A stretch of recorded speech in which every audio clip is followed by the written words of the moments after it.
Emakhosini ngiyanibingelela unibingelelayo kokukhwashubi. Ngithanda ukunibingelela bantwana bethongo namhlanje ngithanda kakhulu ukuthi sizobheka kakhulu indaba yomuntu ohlushwa ilumbu. Kunenkinga kakhulu abantu abahlushwa ilumbu, especially kakhulu abantu besilisa. Ibona abaney'nkinga kakhulu ey'ndabeni zamalumbu. Uthola ukuthi mhlampe kunomuntu owayethandana naye wasefakwa ilumbu umuntu wakhe, ngoba phela ethi wenzela ukuthi angabe esaqhubeka nokujola nabanye abantu. Ngizothanda kakhulu namhlanje ukuthi sibheke kakhulu ilumbo lomuntu wesilisa. Lokhu ufike uthole ukuthi kumuntu wesilisa la ngaphambili kunento mhlampe eyenzakalayo la kule ndawo le la ngehla kulukhunja komuzi lo wakhe. Uthola ukuthi kuba nekwethu kube mhlophe. Kwesinye isikhathi ufike kulento lena kube ngazuthi kunanamaqhaqhuva akhona kulento le, ibese iyavuvukala lento lena, iyababa engathi umuntu angahlala ey'nwaya.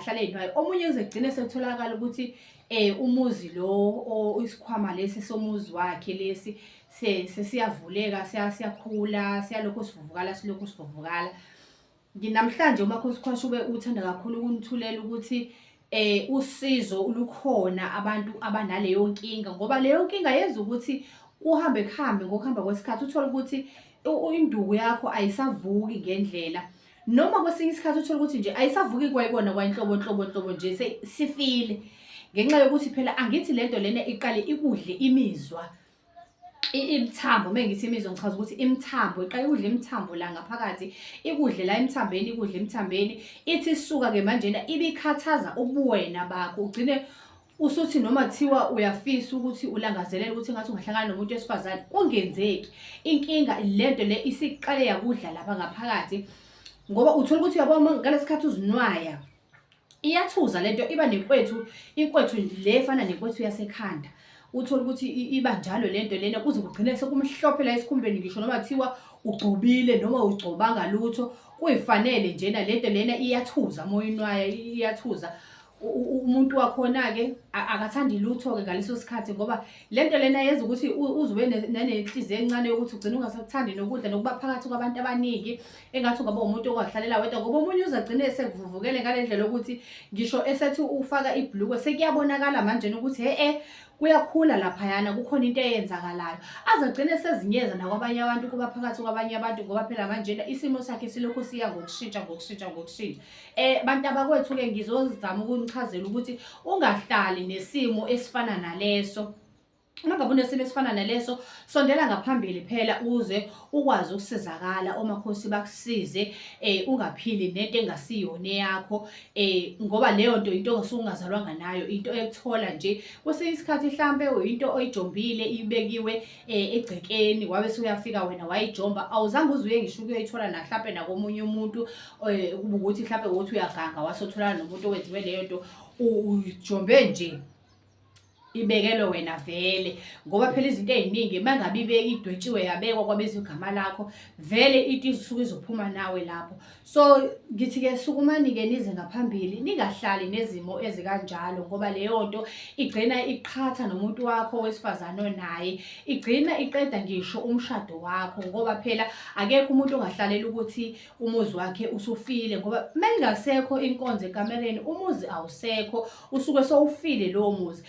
Ngakho-ke ngaso sonke isikhathi sihlale sisukuma sigqugquzela sithi abantu abangahlali ney'nkinga engasizona ezabo. Umuntu athule asabe ukuthi uzothi meyikhuluma into abantu bazothini.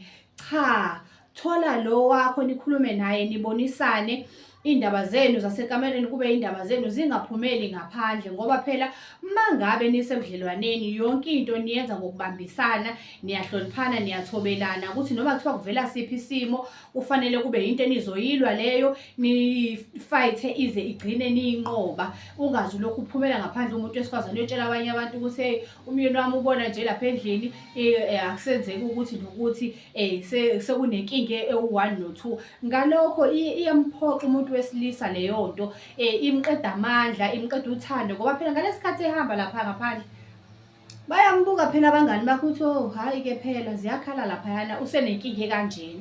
Ngalokho-ke ngizama ukusho ukuthi bantakwethu asizisukumeleni izimo ezikanjalo ngoba special kakhulu lento le iphatha kakhulu abantu besilisa. Yebo, nasebantwini besifazane ikhona, angisho ukuthi ayikho, ikhona nasebantwini besifazane, but kakhulu kuwabantu besilisa. Kahle kahle suke kuyilumbu leli elifakelwe ukuthi ungabe sakwazi phela ukuthi uqhubeke uye kwabanye abantu uyothola ukuzijabulisa, kube ukuthi nje impilo yakho isiyama lapho. Umuntu kahle kahle usuke ekulaya nje mekufaka leyo nto ukuthi nje wena nje ubumnandi nje empilweni yakho, kube into ongasayazi, kube into ongasazoyithola ngoba phela once kwavaleka injabulo laphayana, injabulo ayisekho kuwena. Ngoba ngisho noma kungathiwa ungahlala nabanye abantu, abangani bakho ube nemali, kodwa injabulo mingasekho lapha, omunye uzagcine eseba nanephunga elibi la ngaphansi. Uthola ukuthi ubegezile, washintsha, wafaka ilokhunja, izinto ezinukisa kahle umzimba, ney'mpahla zakhe wawasha ngezinto ey'soft, kodwa uthola ukuthi